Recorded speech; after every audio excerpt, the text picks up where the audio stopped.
morning and welcome to the Roy Branson Legacy Sabbath School. Today we take a look at chapter 7 in a rather indirect fashion that has to do with the sanctuary, but it turns out that one of our regular Sabbath school participants is one of the world's greatest and most provocative scholars on the book of Hebrews. So we will... No. I get to judge that, right? It is interesting because he applies the phenomenology of religion to the book of Hebrews, which is a rather bold and, I would say, controversial thing to do, but I think the results are excellent. So we will spend this hour, I hope, talking about the book of Hebrews. Dr. Johnsson knows a lot about contemporary issues in Adventism, and some of you may want to hear him on that. I'm going to hope that we can postpone that to the second hour so that for once, we can talk about the book of Hebrews directly rather than through the lenses of Adventist experience. That would be my first choice. So let's begin with prayer.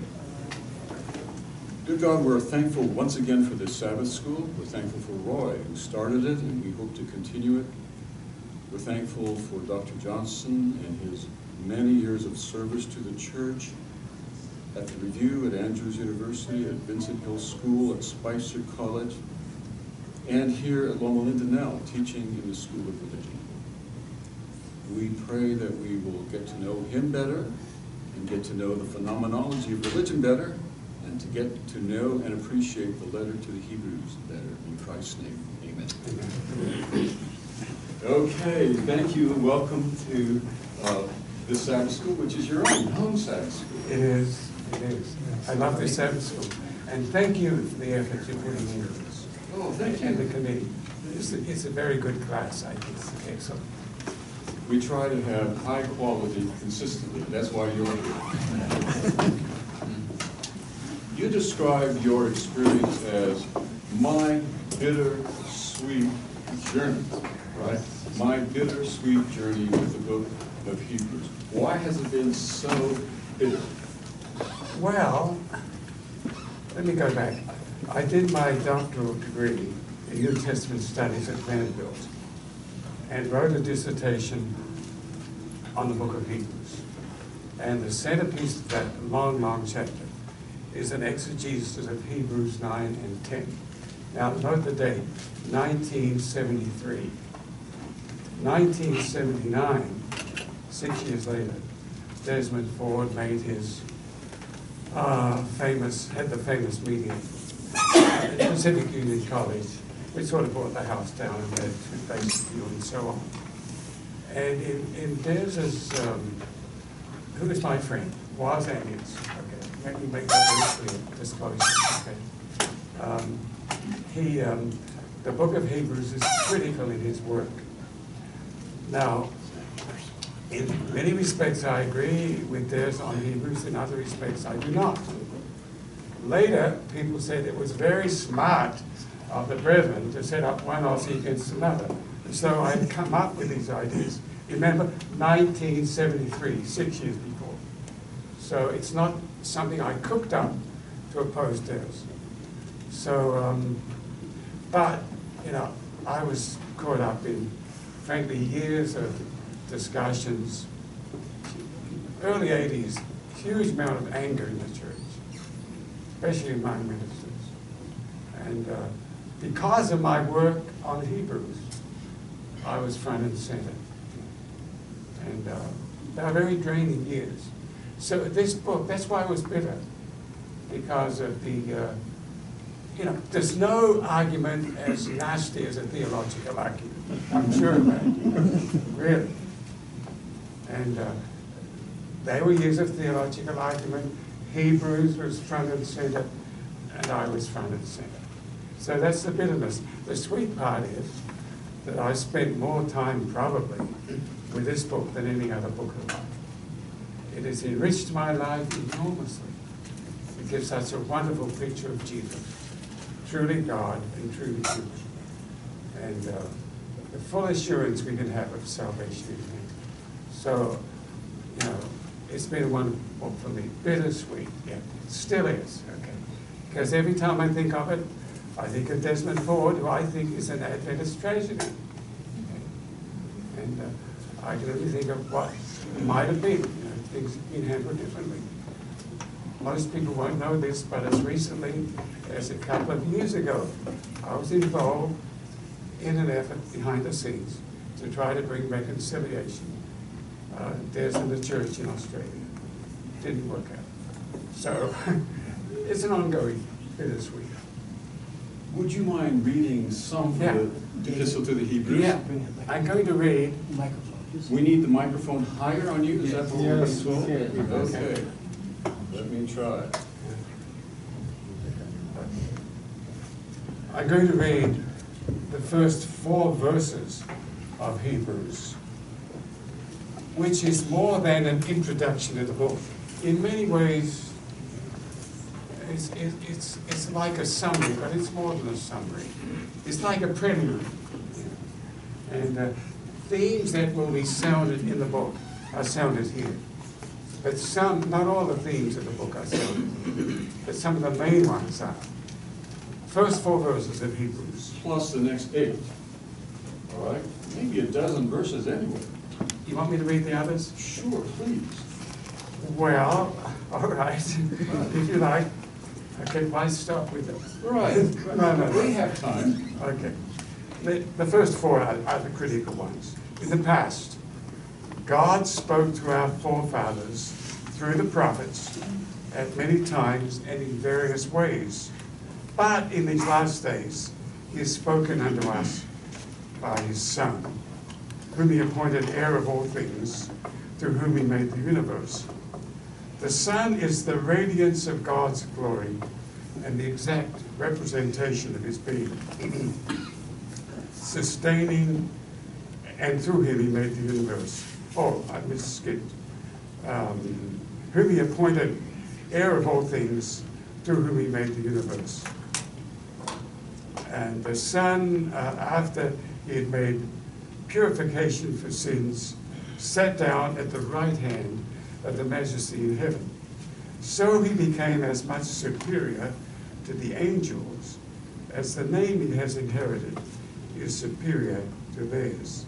For to which of the angels did God ever say, "You are my son, today I've become your father"? Or again, "I'll be his father, he'll be my son"? And again, when God brings his firstborn into the world, he says, "Let all God's angels worship him." And speaking of the angels, he says, "He makes his angels winds, his servants flames of fire." But about the Son he says, "Your throne, O God, will last forever and ever, and righteousness will be the scepter of your kingdom. You have loved righteousness and hated wickedness. Therefore God, your God, has set you above your companions by anointing you with the oil of joy." He also says, "In the beginning, O Lord, you laid the foundations of the earth, and the heavens are the work of your hands. They will perish, but you remain. They'll all wear out like a garment. You roll them up like a robe, like a garment, they'll be changed. But you remain the same, and your years will never end. To which of the angels did God ever say, "Sit at my right hand till I make your enemies the footstool for your feet"? Are not all the angels ministering spirits sent out to serve those who inherit salvation? You know, in the original, it is beautiful Greek. It's the finest Greek and the most difficult in the New Testament. You think you know the Greek of the New Testament to turn to Hebrews. That is like you're starting all over. The vocabulary is rich. There are words there that don't occur anywhere else in the New Testament or in other literature. Apparently the writer coins words in some places. So in English you capture quite a bit of it. It's a majestic document. It's rich, it's vast. It just takes us way beyond ourselves in this earth. I love that cosmic Christ that shows up so very early.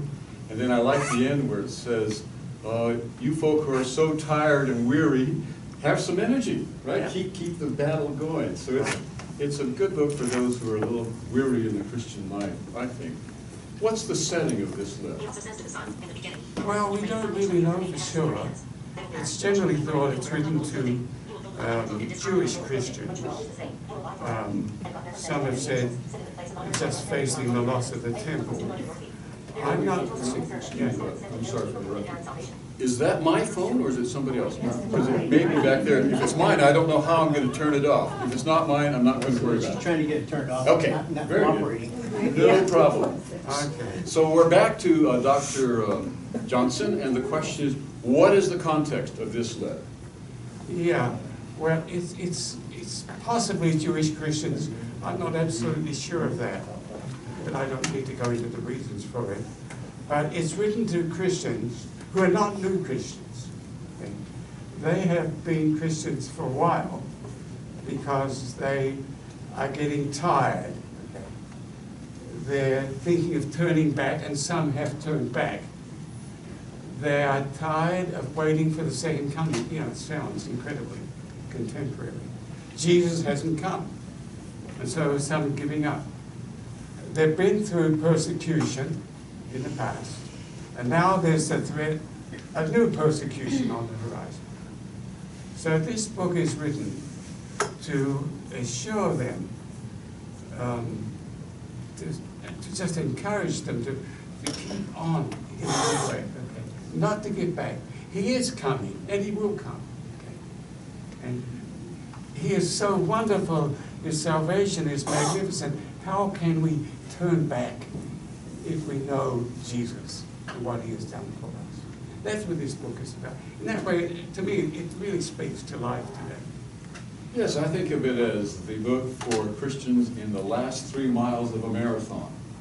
It really is weary, it really hurts, and one wonders if one's ever going to get to the finish line, so just a little more. And I think that everything that's said before that is to that purpose, that I think those words of encouragement at the end are not epilogue, I think they're the target. Right, absolutely, yeah. See, so often, I'll tell you something. In studying Hebrews, please start at the beginning and work forward. I think a huge mistake has been made, especially by Adventists, because we've been interested in this book, getting into the book partway through. The book is very, very carefully composed and reasoned. Okay. All major ideas are introduced, then they're developed, then they're rounded off. Okay. So if you stay with it from the beginning and work through, you get the picture. But if you jump right into chapter 8 or 9 or 10, because there are certain passages there that seem interesting, then you can really get way, way off in your understanding. Okay, here it goes. In your dissertation, you begin a portion of the discussion with a reference to Lady Macbeth. I do. Out, damn, spot out, right? Yeah, I yeah. can't get my hands clean, right? Yeah. She's got blood all over her hands, and she washes and she washes and Yeah. she washes, and the blood will not disappear. It's a very powerful part of, and well-known part of Shakespeare's plays. Why does one begin one's commentary on Hebrews with that piece from Shakespeare? Well, of course, that chapter, I think it's the 3rd chapter, I'm not really dealing with Hebrews yet. I'm preparing the stage to take out the text of Hebrews. You see, been a lot of study of Hebrews over the years. Not much in the 20th century, until about the time I did my work. Protestants have neglected this book. 19th century, a lot of great commentators, Protestant. 20th century, neglected. Catholic writers, lots of Catholic writers. Then at Vanderbilt, the Divinity School library was down a couple of floors underground. All the dissertations ever written were there, okay? Not one in the history of Vanderbilt had been on Hebrews, not one. And that university was 100 years old when I was there. There was no class offered in Hebrews, okay? But I had a professor, Leander Keck, who later became dean at Yale, one of the great New Testament scholars at the time. He was very much open to exploring new possibilities. And so the day I said, you know, what would you think of a dissertation on Hebrews? He said, great, you know, no one's ever written on that. Now, strange to say, you'd hardly believe this, but there were 3 of us from that period when I was there, 3 of us, who wrote on Hebrews. Now, I was the first to have it accepted. Another one from my year was, and a guy who had been there earlier. So Vanderbilt went from 0 to 3 within the space of a couple of years. So Hebrew was a much neglected book, and I forgot your question. Back to Lady Macbeth. Oh, Lady Macbeth. Oh, that's swallowed by. All right, now, here's what I'm coming to. I read it already. You know, with all the work on Hebrews, there's something here, right at the beginning, that somehow no one ever noticed. And by the way, Dr. Keck, he said, listen, what you should do is just read and read and read through that book in the original. Don't go to any commentaries.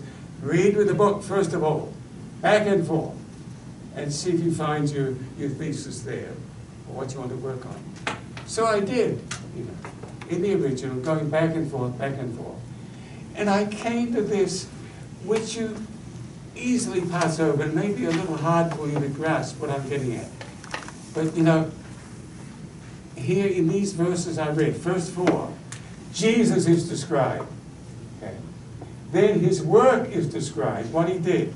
And his work is this: he made purification for sin.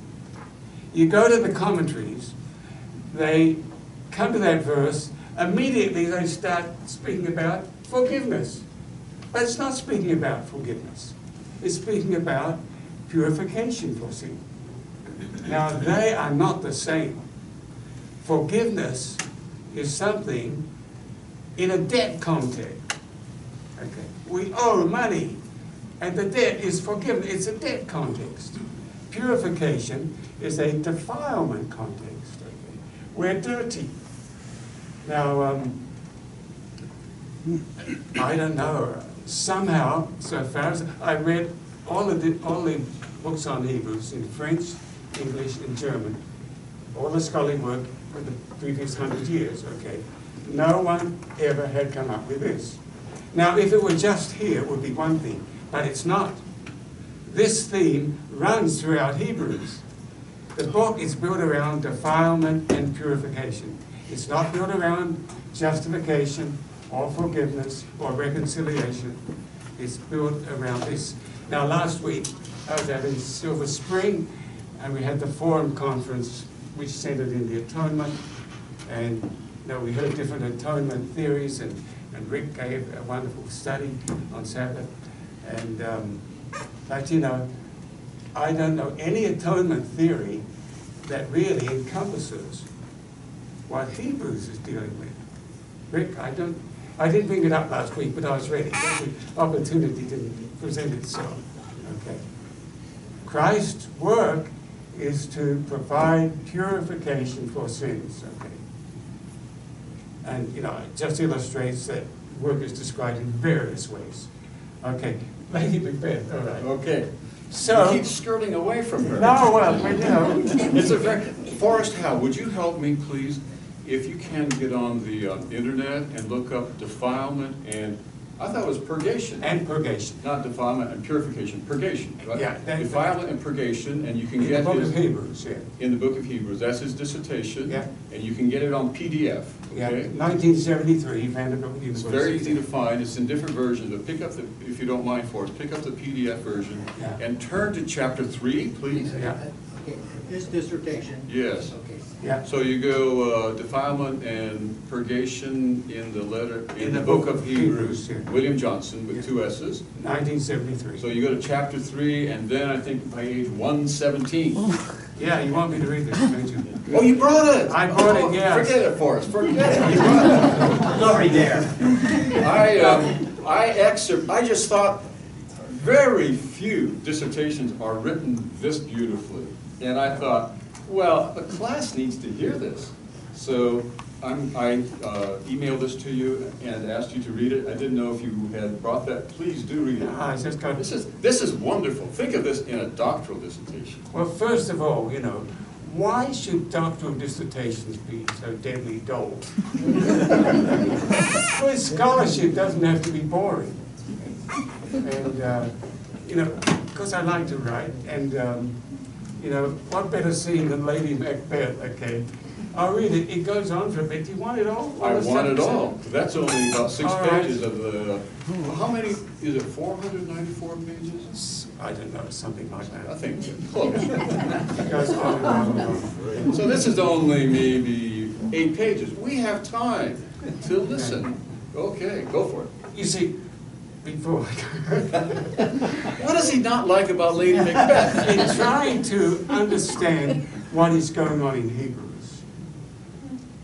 I was led into this whole language of defilement and purgation, purification, and discovered, by the way, my minor field was phenomenology of religion. Well, that's what I'm trying to get you. I was already in there. Lady Macbeth is our bridge to phenomenology of religion. Yeah, okay. I'll read now. Try not to stop.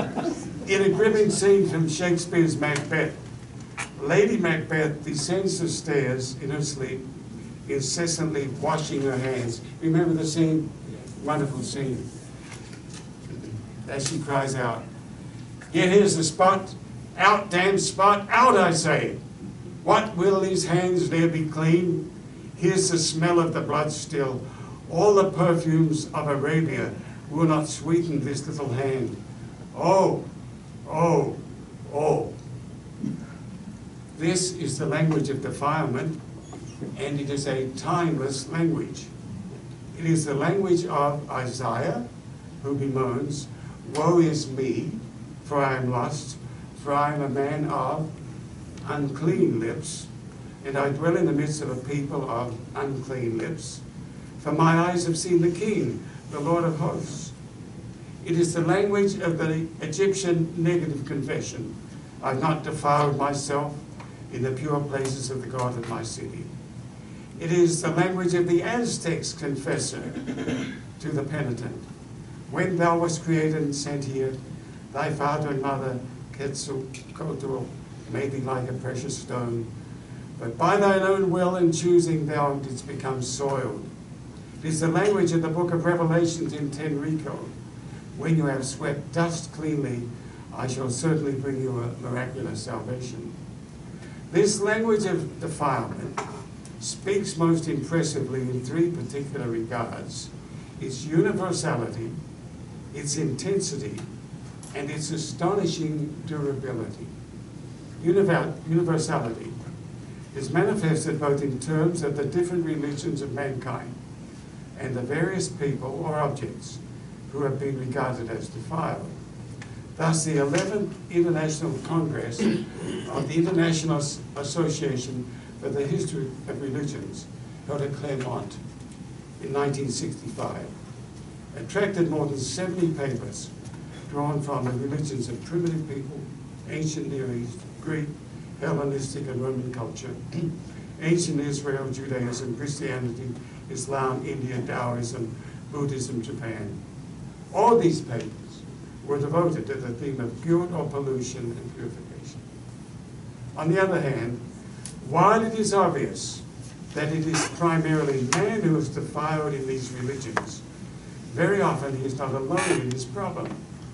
Defilement may extend to places, to objects of secular or ritualistic usage, to ritual utterances, to the religious deity, even to the cosmos itself, while it may likewise embrace time. In taking note of the universality of defilement, we by no means suggest a uniformity of the phenomenon. Defilement is expressed and understood with infinite variations in the gamut of religions, nor is the understanding uniform within any one religion. What this multiform expression does show, however, is that in dealing with defilement, we confront a human problem. That is, not some quirk or oddity, some flotsam thrown up sporadically by the sea of religions. nor has the degree of religious concern associated with defilement been constant. But it is undeniable that often the most intense religious feeling has been aroused because man has felt himself unclean. No one who, like this writer, has met a band of pilgrims on the Indian road will deny it.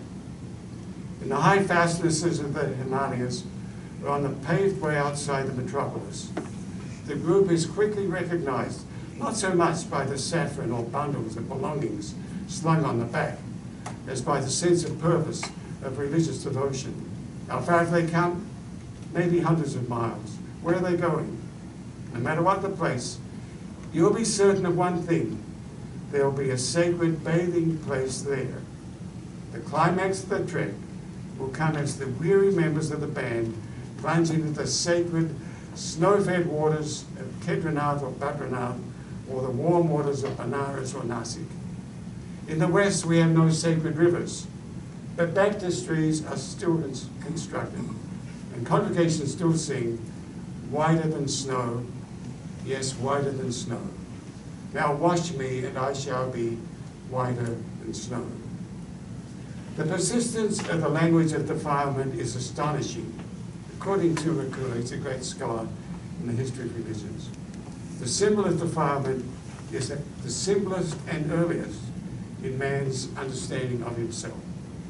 Yet, albeit transformed, the symbol retains its place with surprising power in modern society. In the history of the symbol, change has been primarily in two directions: toward a spiritualizing or toward a desacralization. The prime idea of defilement is that of a physical stain or blot, that is dirt. Ricoeur is no doubt correct, however, in his contention that the symbol is, even here, more than merely physical. It is pointing beyond to an interiorized problem. In many religions, the physical aspect has been almost entirely superseded. This is the spiritualizing or interiorizing of defilement. Such is the case in the Christian hymn quoted above. Perhaps the extreme development is seen in Nagarjuna's, I think that's an Indian writer, negation of any differentiation between defiled and undefiled. Thou knowest that the defilement of passion is quote, and the purification of virtue have the same taste, since no discrimination is possible in reality. Thou art completely pure. That's definitely Hindu. Yet it seems safe to say that, just as defilement is never understood wholly as physical, even so it is never understood merely as spiritual. The same congregation that sings whiter than snow for spiritual cleansing would be horrified if a member came to sing dirty, disheveled, and unshaven. The adage, cleanliness is next to godliness, is clearly not being transmogrified. Even so does Buddhism. Buddhism, which is a very psychological type of religion. Buddhism shows a peculiar regard for the care and cleansing of the body. That's Buddhism. Shinto provides an excellent illustration of this dual nature of purification. The two terms associated with purgation, bisogi and harai, are used for the removing of impurities in both body and mind. Thus, concerning the ritual bathing in cold water, what is ablution is not merely the cleansing of one's body solely with lustful water. It means one's following the right and moral way. Pollution means moral evil or vice. Though a man wash off his bodily filth, he'll yet fail to please the deity if he restrain not his evil desires. That's all. Going on. Accordingly, the process of spiritual discipline of the Yamakage Shinto school involves 4 stages. Misoge, that's purification of the body, purification of the heart, purification of the environment, purification of the soul. Even in a post-Freudian era, the symbol of defilement is ubiquitous, though desacralized. It surfaces in the modern idiom. We see it in expressions like dirty money, dirty politics, filthy story, dark deed, and so on.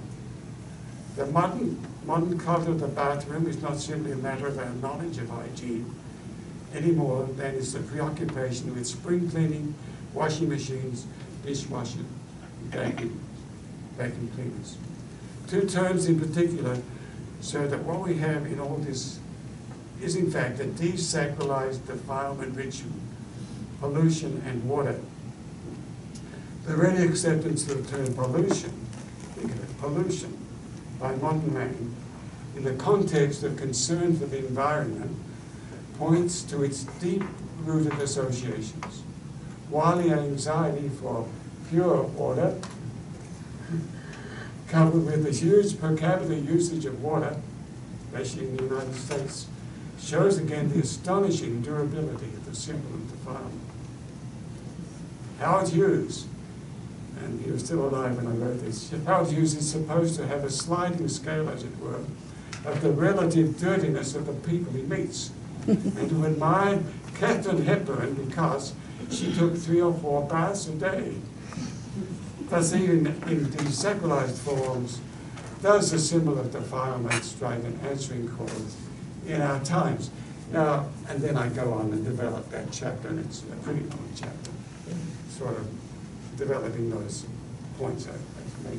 What I find so splendid is that instead of only, you do this, but instead of only studying the text itself and or its historical context, you throw light on this notion of defilement and purgation from many, many different world religions, and you relate all of that to the text, and the text all of it back. And so that's what we mean by the phenomenology of religion. You're bracketing your judgment of these other religious points of view and purely descriptive. Right, trying to understand them from within. But it's all the way from Buddha, the enlightened one, to Katharine Hepburn, right? Right. All of these symbols of defilement. And I think, too, if anyone has ever felt dirty, if anyone has felt morally or spiritually in need of cleansing, it's very powerful. Very powerful personally and very powerful across religions. I think it's very, I'm so glad you read that. And now, how do you relate that to Hebrews? Well, you know, it was really Hebrews that led me back into that. I didn't start there. This 1:3, Christ made purification for our sins, that hit me. And then as I worked in depth through Hebrews 9 and 10, okay, trying to understand that, you know, that's the center part of the argument. You keep coming across these, they're almost like axioms. Without explanation, you read that the blood of bulls and goats, I think it's just 9, 13, and 14, purifies the flesh, okay, but can't purify the conscience. Okay? And then when it comes to Christ, Christ does. He goes beyond what the blood of animals becomes. He goes right to the conscience. And then over the whole thing, you have 9:22, a cryptic verse without, and here it's difficult how to translate it, because the word doesn't occur anywhere else in the New Testament or in the Greek language for 2 centuries. Haematekusi. The author makes up this word, coins the word. What does he mean? Shedding of blood or applying blood? And I argue in the dissertation, he's not talking about shedding blood, but application of blood. Blood as the supreme cleansing argument. He says without applying blood, there is no forgiveness or taking away of sin. So, you know, I try to understand the internal logic of Hebrews. How does this argument really work? Remember, this is a very, very carefully reasoned book from the very first word right. And so that led me back, you know, to this whole deal of purification and so on. Okay, who has the first question or comment? Yes. the strange thing to me is that, going back to Lady Macbeth, what she has problems with is blood. Yeah. She wants to get rid of the blood. Yeah. And then we're saying that the blood cleanses us? How can the thing that we find most repulsive and dirty be the thing that purges our dirt? Well, the context of Hebrews, interesting in Hebrews, blood never defiles. And this is why I have some problem with some of our traditional Adventist interpretation. In Hebrews, blood never defiles. It always cleanses. Supreme, Christ's blood, the supreme cleansing. So But blood it- is different in Macbeth than it is in Hebrews. Yeah. Blood has that sort of ambivalent context here. Well, maybe you said Jesus, what in our context is defiling and repulsive, Jesus being so superior that his blood would actually cleanse us from defilement. Yeah. Well, trying to understand Hebrews. See, this is what led me back into phenomenology of religions. Yeah. Pastor, I have a quote from Sister White says, but human nature is the same in every age. The quote is related to the sexual behavior. But my question is, if the human nature is the same in every age and in every place, do you think the Lord was working through the Holy Spirit and all other religions to try them to tell them, you need the That's a very cleanse? big question, isn't it? What to do with the religions? Everywhere you find humanity, you find religion. Sometimes very strange and very primitive, whatever you want to call it, debased forms.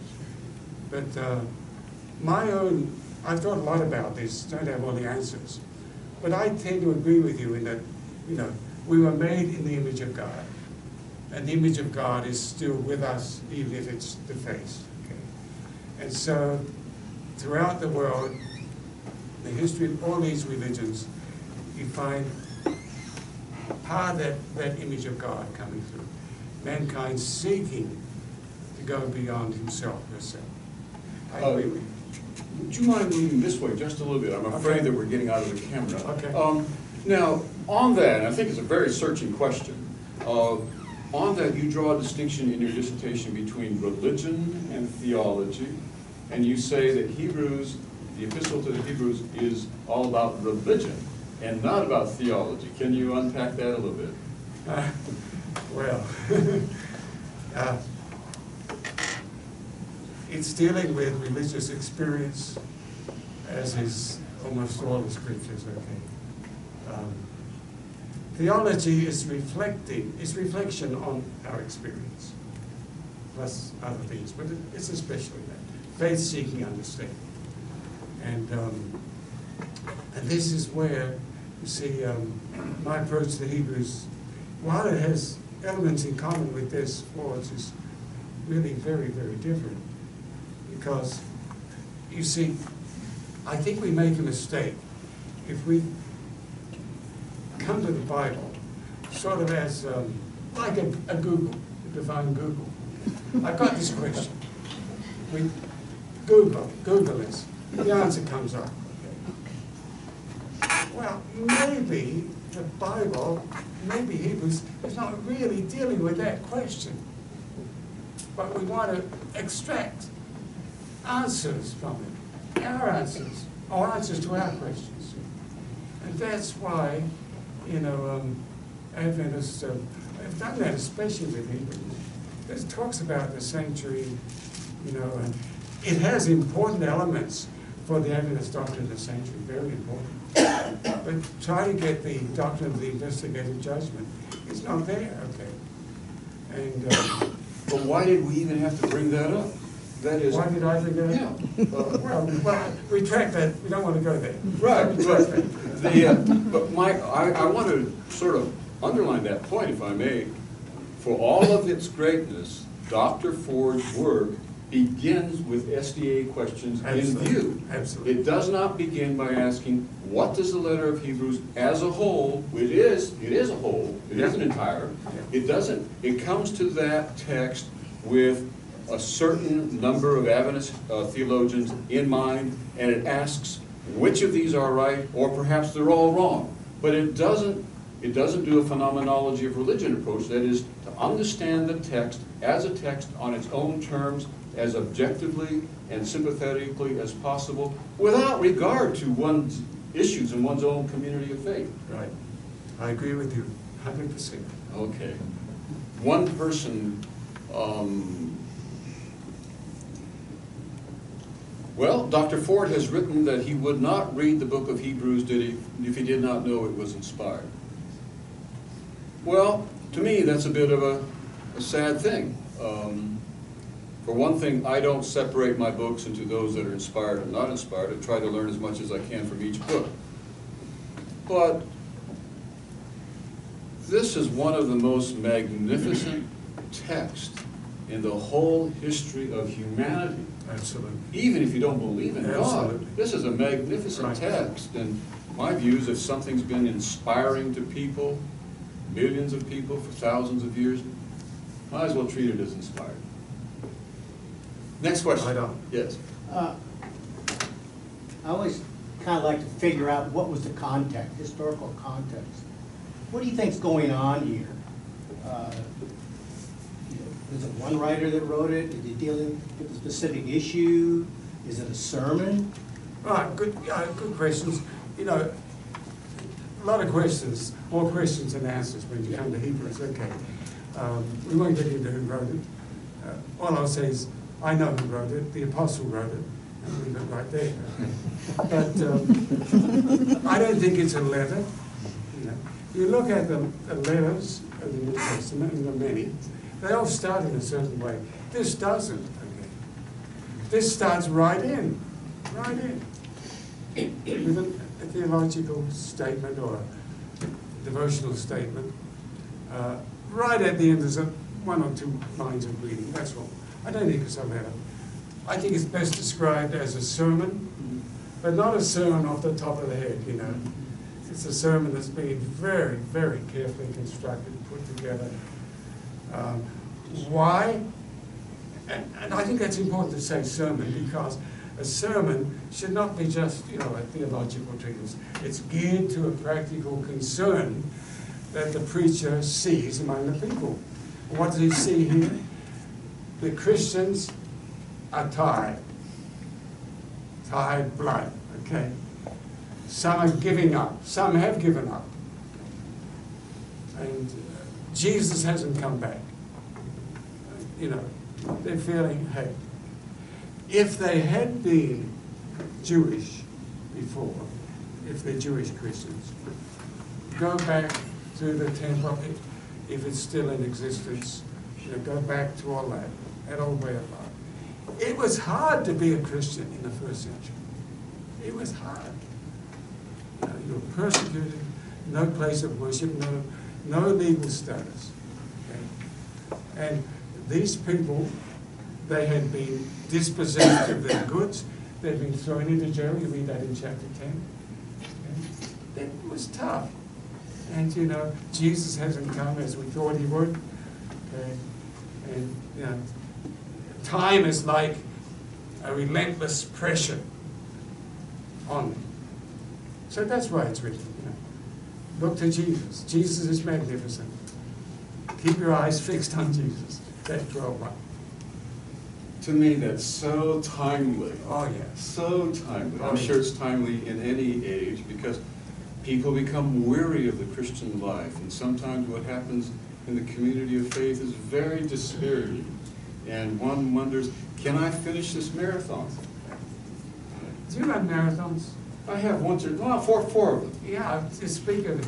Yeah, because I have two. Yeah, many. But, you know, it's usually, and there's another runner, it's not too bad until, you know, mile 18 or 19. That's when I'd always say, this is the craziest thing I've ever done in my life. I'll never run another marathon. And after a couple of days, I started to think, well, maybe. And I'd be out there again next See, when I do that, I run with Don Anderson, who's a psychiatrist. So when we go through all the moods of human life, you know, he talks me through it. So you're doing it still? No. I'm way past that, but that was part of my earlier life. Yeah. Next question. Yes. Yes, thank you. I just wondered, in the beginning you mentioned there's a difference between purification and forgiveness. And I want to know what the difference is. Well, and also, follow-up is that now we believe that through the this is the judgment. Maybe you don't want to talk about today, but anyway, that's something that I was always curious about. That we believe that the sanctuary has to be cleansed because it was defiled by the blood. And now you're saying that blood never defiles. And I understand, I agree with that. But how do we understand, come to the conclusion that the sanctuary needs to be cleansed because of the defilement? Well, from Old Testament texts, Leviticus mainly. I'm just saying Hebrews, blood never defiled, not in Hebrews. Your questions are very good. Let me just go back about that purification and forgiveness. It's sort of hard to get, okay? It took me a while to really think this through. Let me sort of come at it on a broader front. If you look at the New Testament, you see various ways in which the work of Christ for us is described. There are many, at least a dozen and maybe a little more. Okay? We were lost, now we're found. Okay? We're guilty, we're in court and we're guilty, but we acquitted. Okay? Forgiveness is in the context of a debt. We've got a debt, and Jesus told a couple of parables about money, you know, big debts. We can never pay off. What happens? The master says, go free, cancel. So forgiveness is a money context, a debt context, you see. And that is, it's the same work. Back up, okay? Put it this way, however you want to describe the human problem, Jesus is the answer. So are you saying that we are purified but we are not forgiven? Is that what? No, I'm not saying that. I'm saying you can look at it as Jesus forgives sin as a debt. Jesus takes away your dirtiness. Okay, Jesus acquits us in the court of law. Okay? Jesus reconciles us to God. You see, these are all different models and models of the atonement. Right? Yeah. So I once was lost and now I'm found. Yeah. Or I once was dirty Yeah. and now I'm clean. Yeah. And once I owed a lot of money and now I'm free. Free. So lots of different ways of explaining the same thing. Unfortunately, I think, some in our church make normative one of those and insist that all the others bow down and worship it. And that's the forensic model. Yeah. But as I understand Dr. Johnsson, he is saying this experience of being, having one's life transformed by its encounter with Jesus Christ can be expressed in many different metaphors. And forgiveness is a debt, is a kind of an economic metaphor. Yeah. And so it's just one of the many metaphors. But it's not to be discounted. No. Pointing to the same reality. It's one reality. So it's okay to understand that purification includes forgiveness. I wouldn't even say that. I would say that's looking at it from a different aspect, okay? If you want to say it includes justification, it includes reconciliation, and include, I think is not the right, to me, not the correct word. Think of it as different models of describing the work of Christ. Another analogy might be, how many ways are there to get to San Francisco by car? Yeah. In the end, you get there, right? But you could go up 101, the 5, I guess even the 395, but they're all heading to San Francisco eventually, and these are different ways of talking about what happens when we encounter Jesus the Christ, right? Somebody else. Rick. Thank you, Bill. This has been very stimulating. My question is inviting you to reflect on the connection between defilement and purgation in a more culturally expansive way, given your understanding of how this has worked through a variety of religions. And I wonder, that language is foreign to me in many ways as a person in this world. And I wonder if the language of defilement and purification, and particularly rituals of purification, might have an application here. My understanding is that when ancient Greek warriors came back from battle or war, there were rituals of purification through which they could go and then return to society. When we read about the veterans of the Iraq War and the war in Afghanistan returning to life here, civilian life, and the tremendous difficulties that they have in adjusting to that, the suicide rates, according to recent newspaper accounts, are alarming. They're many times higher among veterans than they are among the population at large. Do you think that rituals of purification might be helpful, however they are constructed, in helping people put behind them, I mean, I don't know what other language to use, feel that they can now, that the experiences they went through, the things they may have done, are somehow not necessarily defining who they are now? Seems to me we have a dearth of rituals in our culture, and maybe your insights would have an application today that might be helpful. I think that's a profound observation. I really do. You find it not only among the Greeks, but also in the Old Testament. Warriors coming back from battle, they went through certain ceremonies. I feel very much for our veterans. The suicide rate, as you say, is horrendous. What I tried to apply the language in modern context, it's in a very superficial way, but nevertheless it's there. The sense, I'm dirty, and recur and others say that is the most basic, the oldest way people describe their sense of wrongness, being out of touch. Something is wrong, not in sync with the universe. I'm dirty. And that is still very much with us, that language. Now, in terms of Hebrews, the language really goes very much back to Leviticus.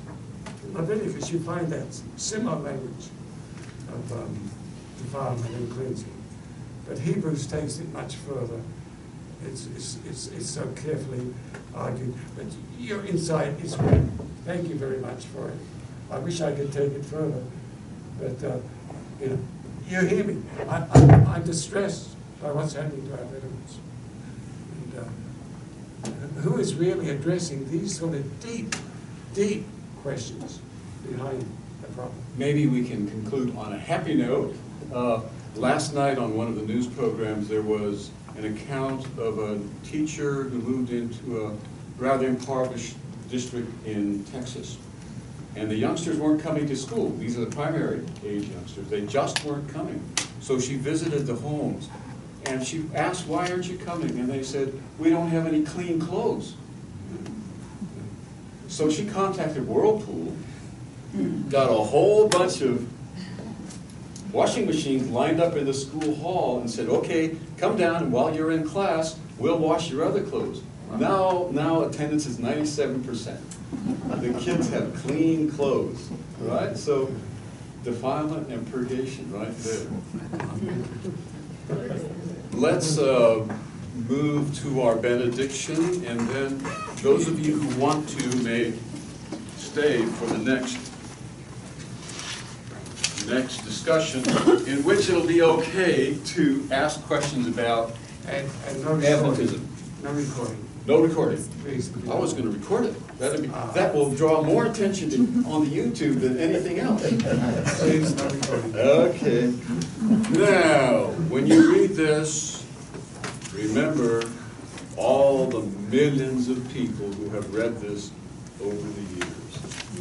This is not just rotation. When we read this, we identify ourselves with them, and we put ourselves in that long, long biblical tradition when people in all kinds of circumstances have said this to each other. All right? The Lord bless you and keep you. The Lord make his face shine upon you and be gracious to you. The Lord lift up his countenance upon you and give you peace. Amen. 5 minutes, 6 minutes, and we will start again after we've turned off the camera. I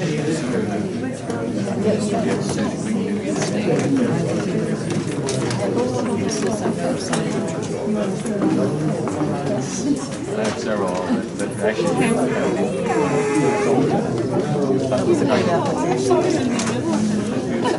Bill, what translation are you using?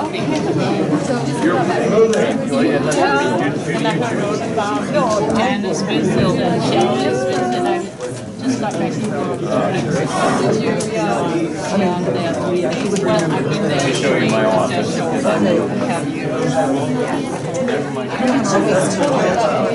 Yeah, I'm not going. I've got two. I'm going to stay there for a while. Well, actually, You are gonna that's the founding. June, July. I think that's good. Sometime In January. My plan. you're retiring. Not intended. Did I hear? Great job. I have so many